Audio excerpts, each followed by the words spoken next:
A economia brasileira passou por 3 fases distintas nos 4 anos da gestão de Jair Bolsonaro: estagnação, crise da pandemia e recuperação na reta final.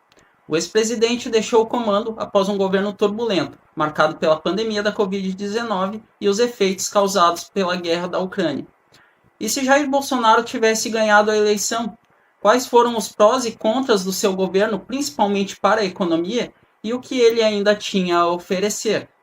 Meu nome é Paulo Renato e esse é o canal Visão de Mundo. Aqui a gente fala de economia, negócios, tecnologia e tudo que vem mudando o nosso mundo nos últimos anos. Se esse tipo de conteúdo te interessa, já deixa o like no comecinho do vídeo que me ajuda muito e também compartilhe o vídeo com pessoas que você sabe que se interessam por esse tipo de conteúdo.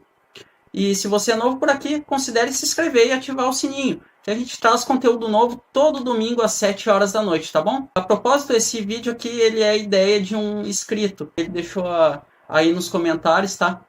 A opinião para fazer esse assunto aí. Então a gente vai dar continuidade, assim como a gente fez com o vídeo, com as propostas do Lula e tal, fazendo uma projeção do governo dele. Nós vamos fazer também com o do Bolsonaro, somando aí também que a gente vai meio que contrabalançar com os efeitos que ele deixou da sua última gestão, tá bom? Então, sem mais demora, pessoal, vamos pro vídeo depois de rodar a vinheta.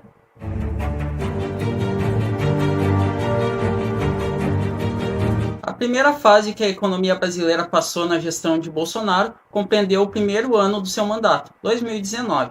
Neste período, o Brasil andou de lado, com um crescimento econômico fraco, ou seja, tudo na mesma, né? O novo presidente tentava governar sem o apoio do Congresso. O PIB, que é o Produto Interno Bruto, indicador que mede as riquezas produzidas de um país, teve um desempenho fraco nesse período. Em especial porque Bolsonaro ainda tentava organizar seu governo para romper o modelo de governo anterior. Mas ele enfrentou muita resistência, tanto na sua equipe quanto de outras instituições, né? E no fim, essa definição de um novo modelo de governo acabou não acontecendo.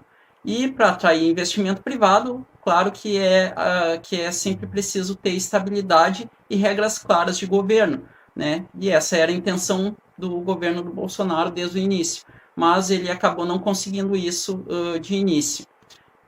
A inflação estava sob controle, próxima da meta do Banco Central, que em 2019 era de aproximadamente 4,25%, com poucas variações de 1,5% para cima e para baixo.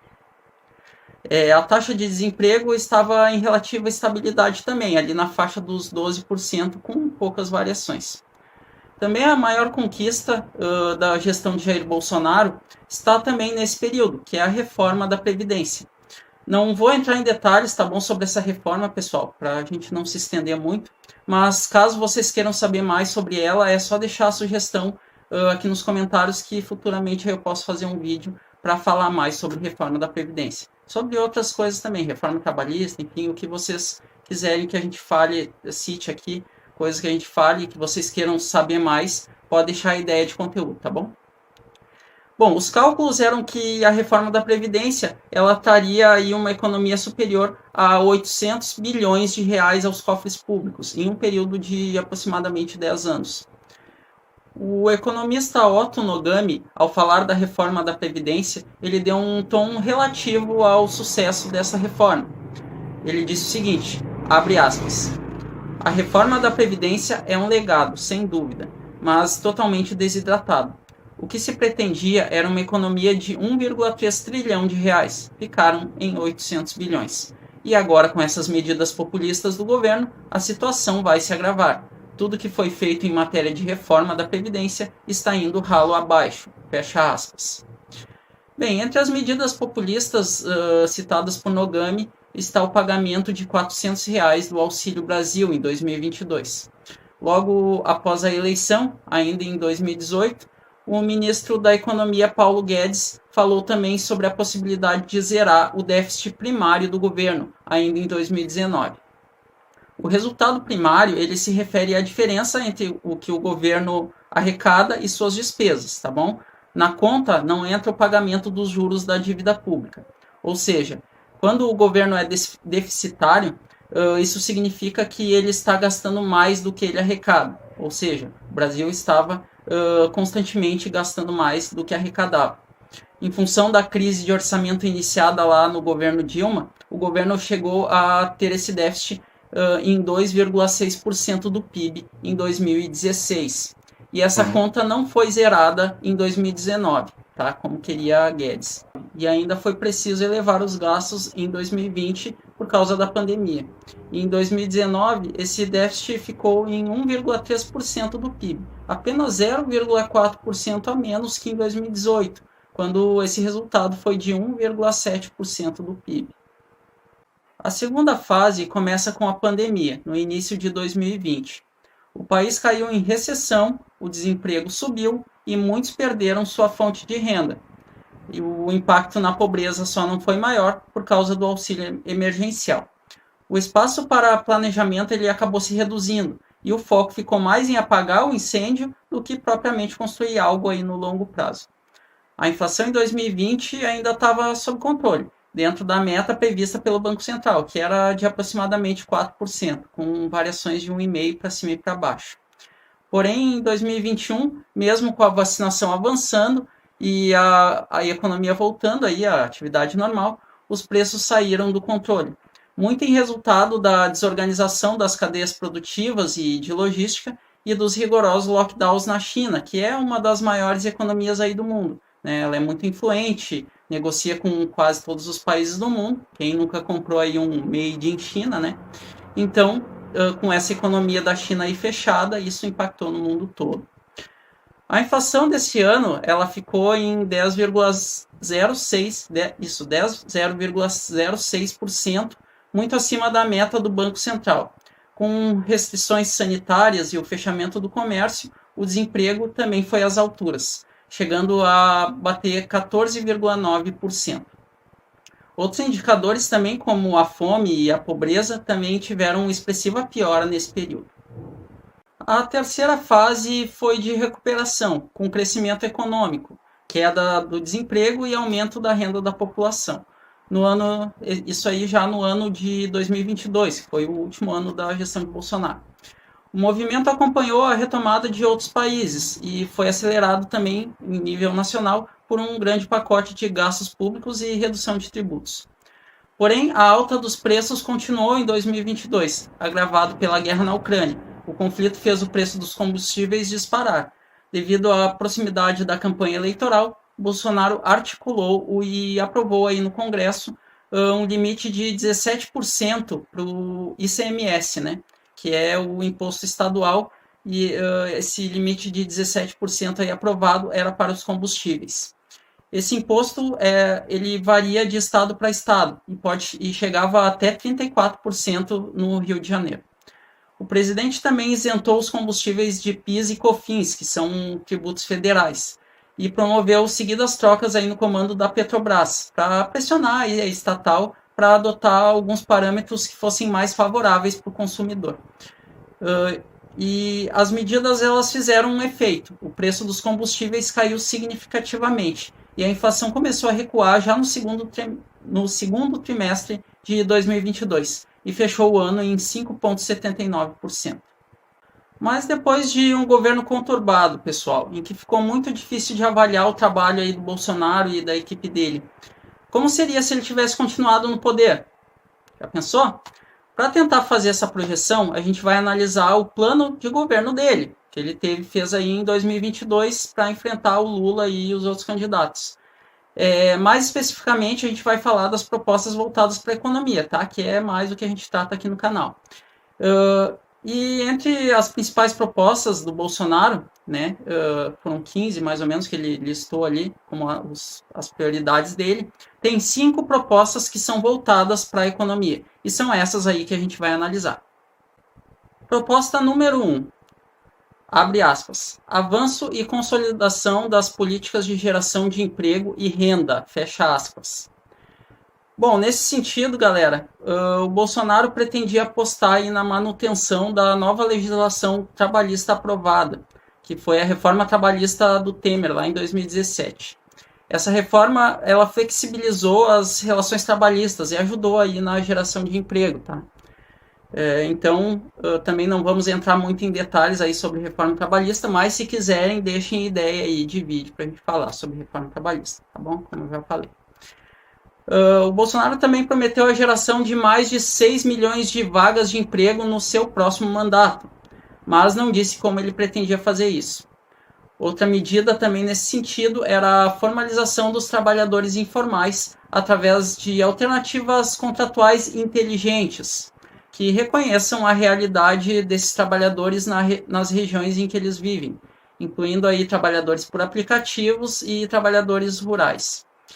Apesar do Bolsonaro não dar maiores detalhes, né, ele foi um pouco mais específico do que o Lula sobre esse assunto aí. O Lula também falou sobre essa questão aí de uma possível legislação nesse sentido. Mas quando o Bolsonaro fala em reconhecer a realidade dos trabalhadores em questão, então ele já dá um ar aí que ele vai fazer algo um pouco mais pensado, um pouco mais, né, que seja para ajudar. Pelo menos é o que me parece, tá? Bolsonaro também falou em inclusão produtiva, qualificação de trabalhadores afetados por mudanças tecnológicas, inserção de jovens e mulheres no mercado de trabalho, igualdade de salários entre homens e mulheres que desempenhem a mesma função, a mesma ocupação, e a modernização do Sistema Nacional de Emprego. E também não deu maiores detalhes sobre como iria realizar tudo isso que ele listou aí na parte dessa proposta na área trabalhista, tá bom? Passando de imediato, então, agora para a segunda proposta, ela é a seguinte, abre aspas, consolidação do ajuste fiscal no médio e longo prazo, fecha aspas. Não há detalhes sobre como isso ia ser feito, no caso, mas Bolsonaro disse que, em algumas entrevistas que iria mudar o atual regime do teto de gastos, que limita aí o crescimento das despesas do governo. Inclusive, a gente falou sobre teto de gastos aí no último vídeo do Lula. Quem não viu, link na descrição, tá bom? E o ministro Paulo Guedes também, ele várias vezes justificou os sucessivos rompimentos desse teto de gastos ao longo do governo aí, dando várias justificativas, né? Primeiro, ele falou que a regra do teto foi mal construída, depois usou a necessidade do auxílio emergencial, enfim. Então, ele deu várias justificativas. O que não é bom sinal, né? Porque afinal fica a dúvida aí se é uma nova gestão Bolsonaro, ela seria aí prudente em relação aos gastos públicos. Terceira proposta, abre aspas. Esforços para garantir a estabilidade e sustentabilidade da trajetória da dívida pública, fecha aspas. Sobre essa proposta aí, fica a dúvida no ar, tá? Devido à falta de ideia de Bolsonaro em relação à parte fiscal. Pois sem o devido controle dos gastos públicos, a tendência é o constante aumento da dívida pública. O que talvez pudesse ajudar, talvez seria as privatizações que Bolsonaro tinha em mente aí, que ele começou já no seu mandato, né? Inclusive a gente falou lá no vídeo do Lula, foram 8 privatizações aí que o Bolsonaro iniciou no seu mandato, mas Lula revogou, agora no seu, né? Inclusive, essas privatizações, elas teriam um valor arrecadado aí que talvez, é isso que eu imagino, pudesse aí ser usado para bater parte dessa dívida pública, questão de alguns juros, alguma coisa, não sei bem como é que funciona essa parte aí. Mas é algo que fica aí, que talvez poderia ser algum escape nesse sentido. Tá? Mas ainda é uma proposta que a gente não sabe se seria, né, conseguido na prática ser realizado. Tá bom? Então, vamos aí para a quarta proposta. Abre aspas. Privatização de estatais. O que contribuiria para um reordenamento do papel das empresas na economia do país. Fecha aspas. Bom, Bolsonaro destacou que o seu governo tinha vontade de privatizar estatais não essenciais, inclusive, como a gente já falou, né? Mas a questão de ser essencial, né, quando o Bolsonaro fala sobre isso, diz respeito à existência do serviço no mercado, tá? Como é que eu vou explicar isso? Existem serviços, como, por exemplo, da Casa da Moeda, que se não houvesse uma estatal, uma empresa do Estado para fazer esse serviço, esse serviço ou ele não existiria no mercado, ou ele seria muito caro, porque seria monopolizado. Porque é um serviço que poucas empresas da área privada têm interesse em realizar. É um serviço que não é interessante para a iniciativa privada.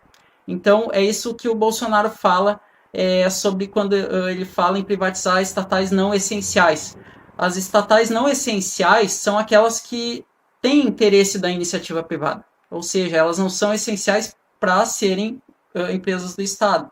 Elas podem ser administradas aí pela iniciativa privada, e isso faz com que exista aí um livre mercado, porque você dando esse serviço para a iniciativa privada, vai existir aí mais concorrência, porque outras empresas vão querer entrar também na briga por um serviço, porque é um serviço interessante, e vai gerar aí melhor qualidade e preços melhores, né? Porque a concorrência ela traz isso no mercado. Então seria bom para a nossa economia, né? Principalmente aí no longo prazo. Então nesse ponto aí ponto positivo para o Bolsonaro. E por fim, a quinta e última proposta que nós vamos analisar aqui, abre aspas, manutenção do Auxílio Brasil no valor de R$600, fecha aspas. Então essa é uma das medidas populistas aí com as quais o Bolsonaro se comprometeu. Fica a dúvida se ele conseguiria conciliar com outras propostas que envolvem aí controle de gastos públicos e redução da dívida pública.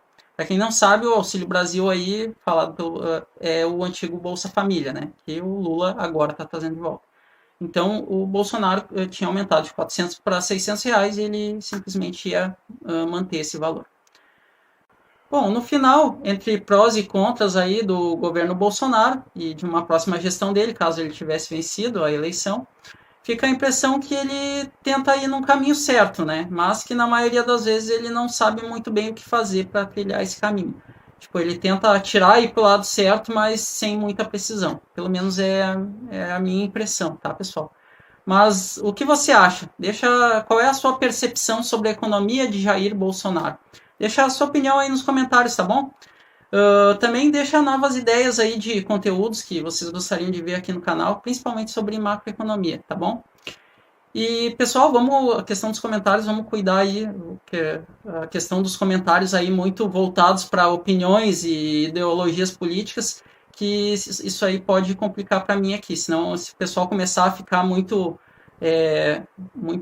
agressivo aí na questão da política, eu vou ter que começar a bloquear esses comentários aí, tá, pessoal? Eu não quero isso, então vamos ser um pouco mais conscientes. Vamos falar sobre o assunto, né? Opiniões aí que venham a contribuir para o nosso conteúdo, para enriquecer aí o nosso conteúdo, tá bom? E é isso aí por hoje, pessoal. Muito obrigado. Se gostaram do vídeo, deixa o like aí para ajudar. Também compartilha o vídeo com pessoas que você sabe que gostam aí dessa dinâmica aí, desse tipo de conversa. E se você é novo por aqui, se inscreve no canal e ativa o sininho para continuar recebendo aí os conteúdos novos que a gente traz todo domingo às 7 horas da noite. Muito obrigado por tudo. Até o próximo vídeo. Fiquem com Deus. Tchau.